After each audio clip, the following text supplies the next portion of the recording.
Welcome. My name is Lynette Marshall, and it's my privilege to serve as president of the University of Iowa Foundation. And the love that is in this room is palpable. Sandy and Susan, we probably could put you back at the same table if you would like, but it seems appropriate that you are surrounded by your family this evening at these two tables, and we are absolutely delighted to be able to be part of the group that is expressing our appreciation to you tonight. One of my favorite Sandy Boyd quotes is that he says, "When I close my eyes and I think of the University of Iowa, it is not the buildings I see, but it is the people." And when I look across this room and I see so many people who have built this university into what it is today and who care deeply about investing in it and about its future, it's a real tribute, Sandy, and we're grateful to be able to be here and celebrate this with you tonight. 60 years of service to the University of Iowa.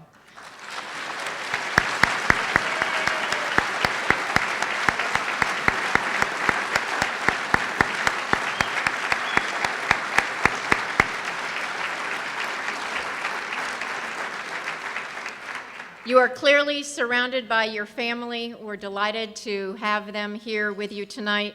We've got faculty, staff, deans, and directors. We have alumni and friends.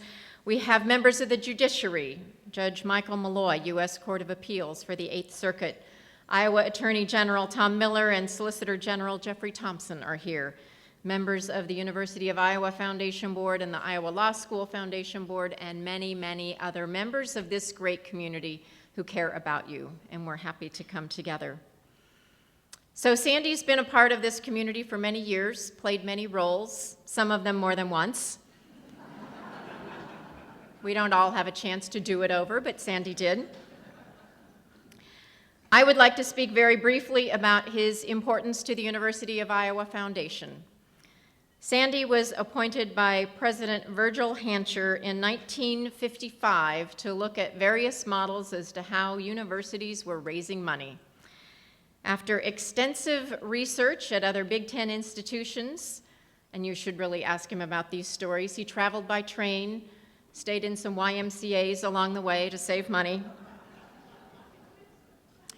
Sandy made his recommendations to Virgil Hancher, and the State University of Iowa Foundation was established in 1956, 60 years ago also. Its goal was to help meet the needs of the university beyond those provided by state support. That first year, the University of Iowa Foundation raised $28,000 from 1,300 contributors.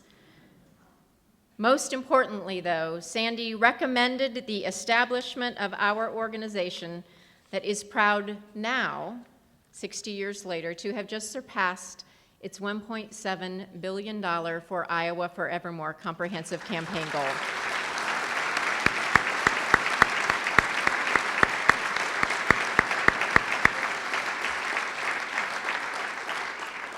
You got us started on our way, Sandy, and Susan, as a former member of our board and as a current lifetime honorary director, we thank both of you. Sandy and Susan, on behalf of everyone who works to advance the University of Iowa, we are grateful for your leadership and your dedication and your friendship. Thank you. Now I'm pleased to introduce Bruce Harreld, the 21st president of the University of Iowa. Bruce?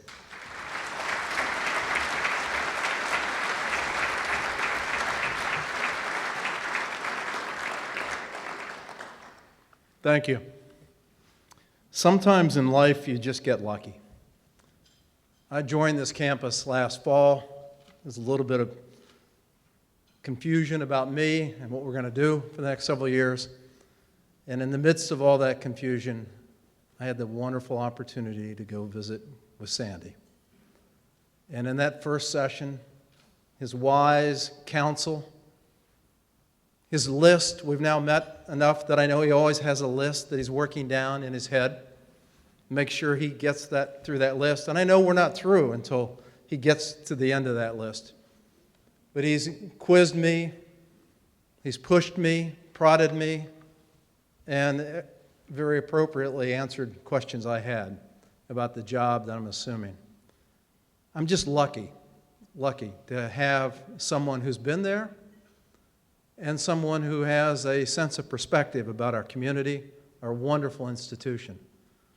And so I think it's just amazing that I have now the opportunity to just give something back to Sandy and Susan. And they say with every great leader, there's a partner, and there's no doubt who that partner is.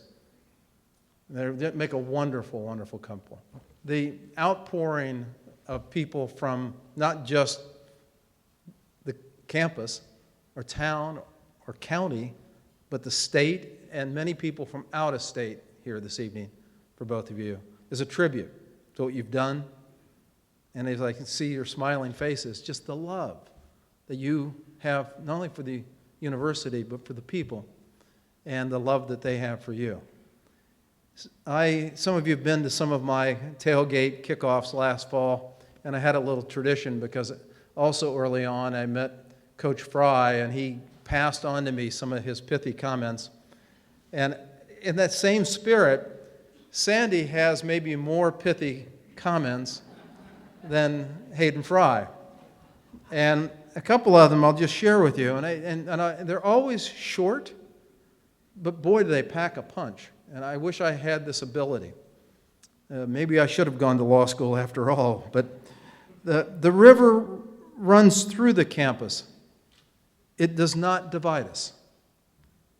Wow. Wow. Iowa remains a university in an era of multiversities. Let me say that again with the proper emphasis. I suspect Iowa remains a university in an era of multiversities. We are both physically and intellectually present in one place, decentralized yet integrated. A vibrant university depends on a vibrant Iowa. A vibrant Iowa depends on a vibrant university. It was that comment that got me reflecting on something I said in December when the governor asked me about our goals, and I said the better off we were at the University of Iowa in the world, the better off we were for Iowans. And it was that comment of Sandy's that triggered that thought for me, and I think it's just dead on. And of course, the one that is a little spin on what Lynette just talked about is people, not structures, make a great university. All are so true and so typical of this great leader. There are also several others who have weighed in, and Mary Sue Coleman, I hope, Sandy, you've gotten an envelope from Mary Sue, and if you haven't, from my office, let me know. She sent her regards. They were personal to you. Hopefully that envelope is still unopened until you choose to do so. But she sent her best, I'm sure, in the note, at least to me. A great leader here as well, and now a great leader of the AAU on behalf of all of the institutions. Sally Mason, great friend of mine for many years. You know, every now and then I get to say go Boilers, so there's one of those moments. But Sally is our 20th president, and she shared these words, Sandy. She said, "I honestly believe that you would never retire. You've been such an amazing contributor to your field and to the University of Iowa. I will be forever grateful for the many kindnesses that you showed me while I served as president. Those days when you would call to offer words of encouragement were so very much appreciated by me and Ken. And you always knew when to call. You are so very special to me and to so many at the university. Please accept my gratitude for all you've done and my best wishes for a grand retirement." I have a hard time even thinking about retirement with this couple, but nevertheless, that is where we are. Another well-known first couple were the 19th President David Scorton and his wife, Professor Robin Davison. And they continue to look at Sandy's and Susan's example with love as well. They both write, "We are thinking of you today as all of the University of Iowa family comes together to celebrate and recognize what you have done for all of us over more than a half century. We cannot imagine that any single event can even begin to recognize all that you have contributed, taught, and shown by example. How many times we have asked each other, what would Sandy and Susan think? How would they handle this situation or challenge? How clearly we remember learning by watching your extraordinary example of leadership, and how we have been affected by your approach to the dizzying array of circumstances that came your way during a career that is now legendary. And how beloved you are, both of you are, for how you brought the humanity and equanimity to every situation. End quote.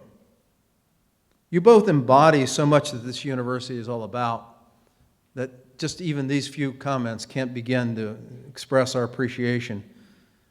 But they also go on. We reached out to, and Sandy, you're going to criticize me here. I had to ask doubly how to pronounce Dr.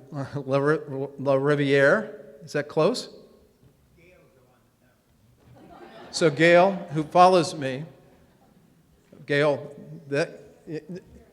you're going to correct me here because I really don't want to mispronounce Dr. La Riviere's name, but I already have now 3 times.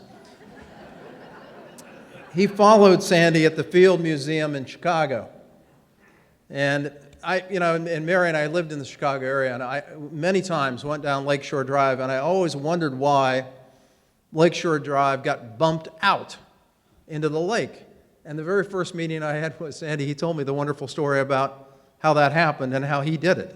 I mean, think about it. This is a remarkable man. I mean, to move out a whole Lakeshore Drive to build in the Field Museum. But this quote, I think, really it means something special. Admiration and affection grow from the debt that my wife, Jan, and I feel to both of you for the superb education we received from our beloved University of Iowa. As you know, we were both students while you were president and first lady of the U of I. The times were unusually turbulent, the politics sometimes violent, and the social upheaval was painful. In other words, business as usual on an important university campus. We had great teachers, but we were also shown what it means to be great leaders and a simultaneously powerful and comforting presence to an entire community. Thank you both for such remarkable careers. Thank you for your generosity and wisdom. Thank you, and wisdom that you have so openly shared with each colleague, student, friend, and acquaintance who has been lucky enough to know you both. You have served as role models to us and set standards of decency and integrity that encourage us to be better than we might have been had we not known you, end quote. And I think that last sentence really rung true for me as I thought about Susan and Sandy, which is that all of us are a lot better off to have had you in our midst and guiding us and shaping us. But also the Boyd name is all over campus. And it's not only the Boyd Tower in our medical complex, but also a prairie appropriately named the Boyd Law Building. And with that, let me turn it to the keeper of that building, Dean Gail Agrawal, to say some closing remarks. Dean?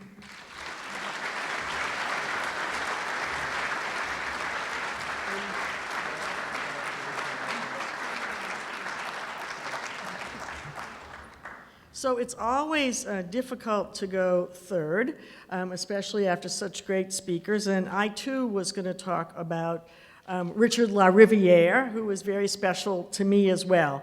But since that part of my speech is missing now, I'm just going to kind of go on from here.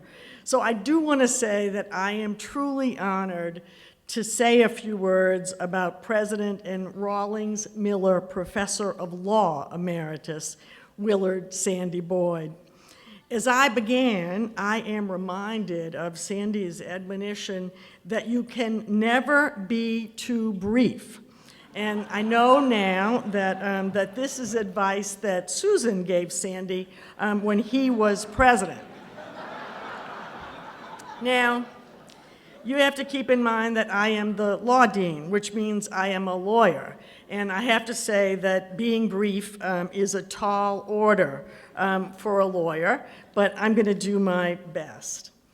I like to think that those of us in the College of Law have a special vantage point on Sandy and Susan because we work and study in a building named Boyd. And retired or not, Sandy spends most of his days working in an office on the 4th floor of BLB, which is what we call the building, those of us who live in it regularly. Now, in the Boyd Law Building, we acknowledge all major events in the life of the law school by dressing up the bust of Sandy that sits in the lobby. It wears an FYI t-shirt matching those worn by the upper-class peer mentors during the orientation program for incoming 1Ls. And when those students graduate, Sandy's bust wears appropriate academic regalia for a joyous occasion. In between, it sports Hawkeye attire for tailgates before home football games and a special birthday crown on Sandy's birthday. Sandy's long tenure with the law school also gives him a special vantage point on us. The highlight of every 50-year class reunion since I've been at the College of Law is when Sandy hands out copies of his seating charts, rolled up and tied with a bow, showing where each member of the 50-year class sat in Sandy's class as a law student. And some of you in this room today have those seating charts. Now, I have to say, Sandy is too generous of spirit to identify those who were well prepared for class and those who were simply taking up space in the seat on the seating chart. I know that the distinguished lawyers appreciate his silence on this front as much as they appreciate the special law school memory of their days as Sandy's students. Now, Sandy's practice of reaching out and touching the people of Iowa law is not limited to students or even to graduates. If you walk through the Boyd Law Building, it will quickly reveal a photo of Sandy with the person who occupies the space that you are walking through, and often one of those famous Sandy handwritten notes on the bulletin board or taped to the wall. We call them Sandygrams, and they are treasured by the recipients. One of the truly marvelous things about Sandy is how good he is at making everyone else around him feel special and appreciated.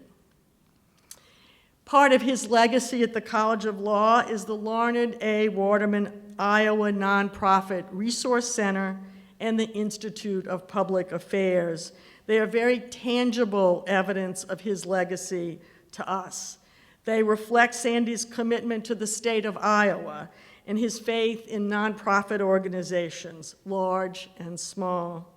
The Nonprofit Resource Center provides assistance to nonprofits across the state and the Institute of Public Affairs to local governments throughout the state. And through this important work of service to the people of Iowa, they also provide inspiration to students who want to follow in Sandy's footsteps, who want to pursue public service in their professional careers. Now, at this point in my talk, I was supposed to read from Richard LaRiviere's letter to Sandy. But as it turns out, I fell in love with the exact same paragraph that our president did, and so I will not read it to you again. I will tell you very briefly that I knew Richard LaRiviere when he was a provost and I was a dean at another school. I admire him greatly, and it made me so excited when Sandy called to tell me that Richard was going to follow in Sandy's footsteps as the president of the Field Museum. And it meant a lot to me, and I know how much Richard and his wife Jan, both native Iowans, by the way, admire Sandy and Susan. So it's fair to say that all of us in this room, and multitudes more who could not join us, echo the La Riviere's sentiment about what a great leader Sandy is and what a great example he gave to all of us to being simultaneously a powerful leader and a comforting presence in times of trouble. So I will end now, as I began, with what everyone in the law school knows is my favorite Sandyism. Others have also used it tonight. People, not structures, make institutions great. So to Susan Boyd, to sons Bill Boyd, Iowa Law Class of 1984, and Tom Boyd, and daughter-in-law Liz Boyd, Iowa Law Class of 1987. And most especially to our beloved colleague and friend, President Emeritus Sandy Boyd. On behalf of the College of Law, I convey our deepest gratitude for all you have done and all you will do to make the Iowa College of Law a great institution. I thank you for your service that has shaped us and for your leadership that will always inspire us.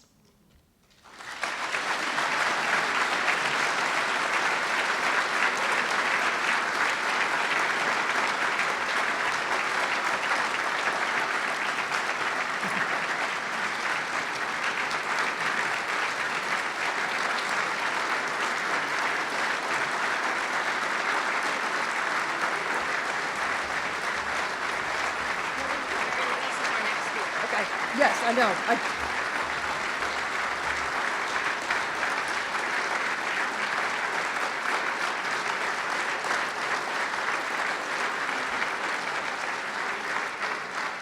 I actually have a special treat for everybody in the room. I am, in fact, not the last speaker. I am honored to introduce Mary Louise Peterson, who is going to be our last speaker.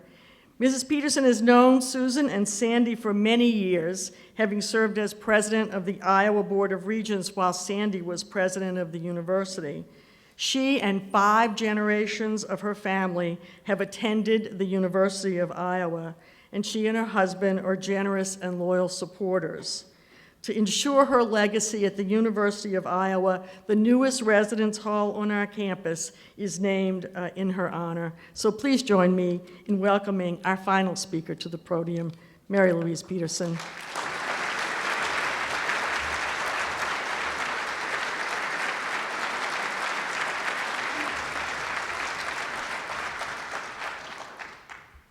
Those 12 years on the Board of Regents were the same 12 years that Sandy Boyd served as president of the University of Iowa. It gave me a front row seat to learn about leadership and how to get things done. My observations over that length of time, I want to share with you tonight. We've talked about leadership in general, but I want to talk about it in specifics. First of all, he was a great team builder. This is an institution that isn't governed from the top down, but ideas and decisions are made from the bottom up. And so his cabinet and his extended relationships with deans, department heads, student body government, yes, and as many students as he could become acquainted with, entered into his pattern of leadership. I would describe another characteristic as the big ear. What I mean by that was that he was an excellent listener.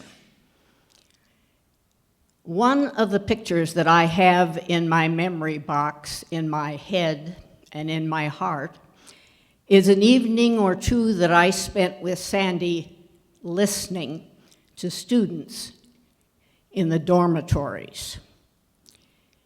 This was an interesting experience for me. I was new on the board at that time. He was new as president, and these listening events were important to his development and to mine as well. He used that technique throughout his term, and I'm certain that he's used it in many other ways. I observed it when he was dealing with legislators, when he was dealing with the governor, when he was dealing with the Board of Regents. He was a good listener, and then, without any defensive matters or attitude, he would begin to teach. And he was a consummate teacher. He taught us much about the history of this institution, its values, and about its place in the state of Iowa and the world of higher education. It was not only that he built a good team, that he was a good listener, and that he was an excellent teacher wherever he went and whatever he did, but he was an excellent decision maker. Because the decision-making process for him was one to choose the big picture, what was best in the overall, in the long run, for this institution and for the state of Iowa. I'll give you a couple of examples. Early in the years, when I was on the board, the community colleges were just beginning to flower, having just been established a year or two before. It occurred to Sandy, and to the other presidents, I might add, of our institutions, that we had 2-year programs at our institution that reasonably and rightly belonged in the community college system. Through negotiations and discussions, that took place, not without some disturbance, I might add, but that was to be expected. But as an example of the decisions that Sandy encouraged and that he made that were in the best interest in the long run, seeing the big picture. He followed up that with encouragement to form articulation and to form partnerships with those community colleges through an informal organization that we had of coordination between the community college and, I might add, private institutions and the public institutions. It took extra time to do that and lots of meetings and discussion, but it made a stronger system of higher education for the state of Iowa. And Sandy was a leader in that operation. There were other times brought on by other events. It's already been mentioned that we had a little turbulence now and then. Well, you remember we had student unrest, and we had the tragedy at Kent State. Our students joined the student unrest, but Sandy did not allow the institution to be closed by those students. This institution stayed open, but the students who were frightened and whose parents were frightened and wanted them to come home, those students were allowed to go home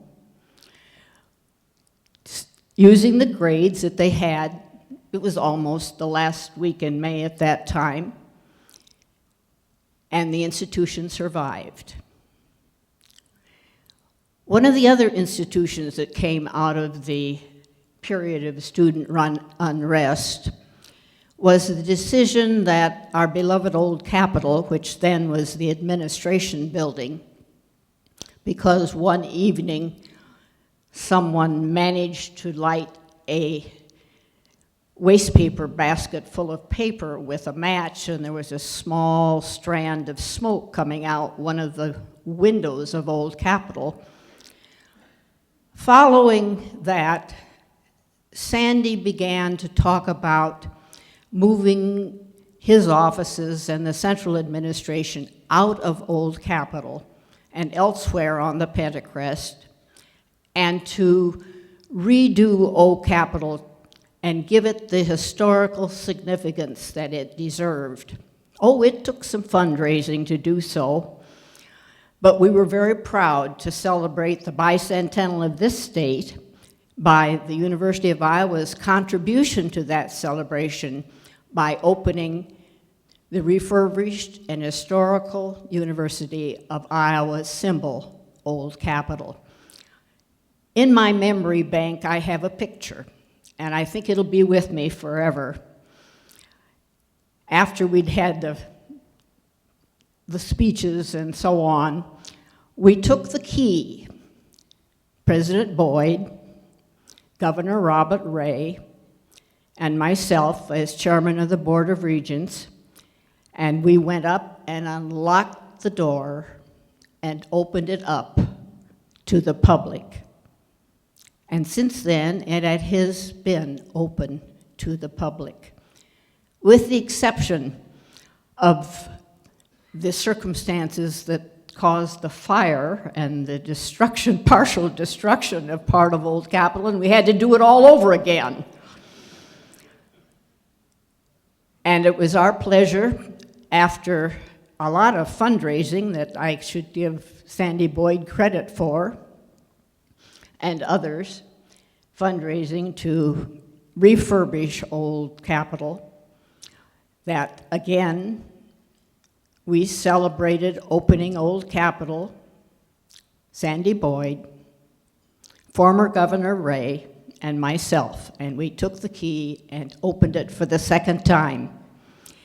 And it is an even greater institution for public education about the history of this institution and the beginnings in the history of the state of Iowa. Those were decisions that were made for the long run.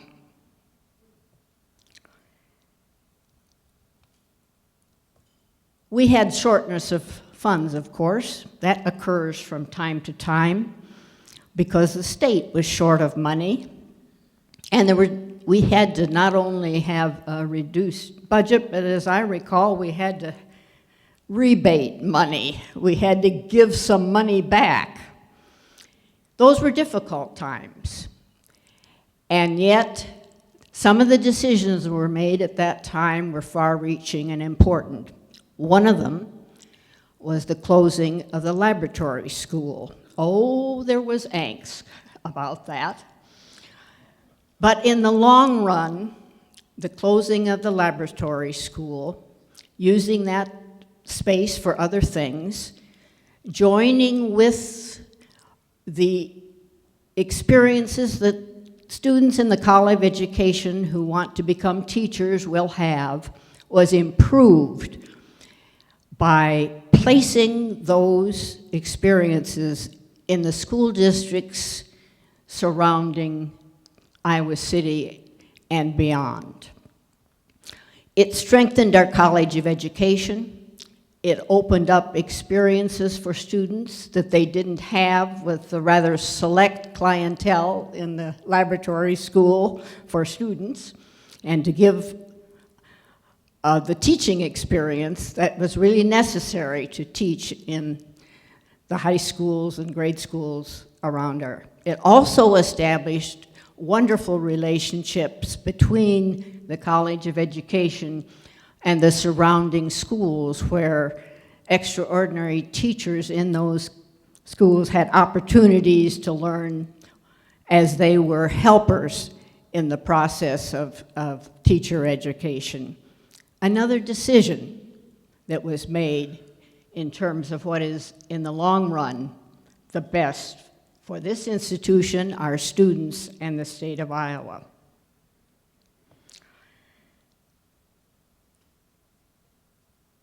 All of these are characteristics for leadership. But Sandy has something beyond just those characteristics of leadership. I witnessed, and I feel sure, that he has a love for this institution, a deep devotion and commitment. We want to thank him for that and for his leadership as well. Susan has been a partnership with Sandy, and I observed that from the early days. I saw her as the hostess putting on dinners. In those days, the Board of Regents met 2 days, and we had a day in between. And so many times we had an opportunity to have dinner at the president's house. And it was a wonderful opportunity for the people from the university and the regents to get acquainted with each other and to know each other as people with feelings and ideas and concerns. More of his team building, I might add. Susan also contributed greatly to the development of the volunteer program at the university hospitals. And our university hospitals were growing and expanding at that time and have continued to do so. And I know that to this day, the assistance of the volunteers and their program has enhanced the experience of many patients who have come to Iowa City to be served by our hospitals and clinics.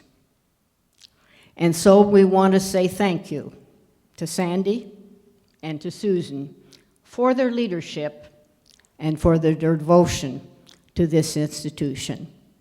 Thank you very much. And you know, I think Sandy might like to say just a few words.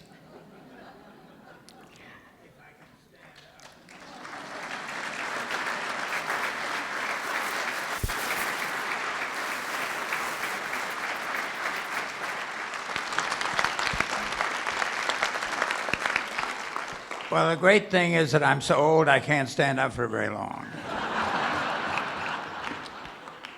But I want to say something about Mary Louise. I want to say something about her husband, Rand. They have been extremely generous to this university, and they've been very supportive. Now, politics never enters into anything, but the fact that Rand was very active in the Bob Ray campaign didn't hurt when it came time to appoint Mary Louise to the board. Stanley Redeker, politics died on our board when the Democrats were in the majority and one of them retired, and they thought they would elect another Democrat, and she declined and nominated Stanley Redeker, who was an extremely outstanding leader of the board, and saw that he was not going to be reappointed, so he looked around for a successor, and he mentored Mary Louise. Mary Louise was by far the best board chairman in the United States and was recognized as that by being chairman of the Association of Governing Boards in this country.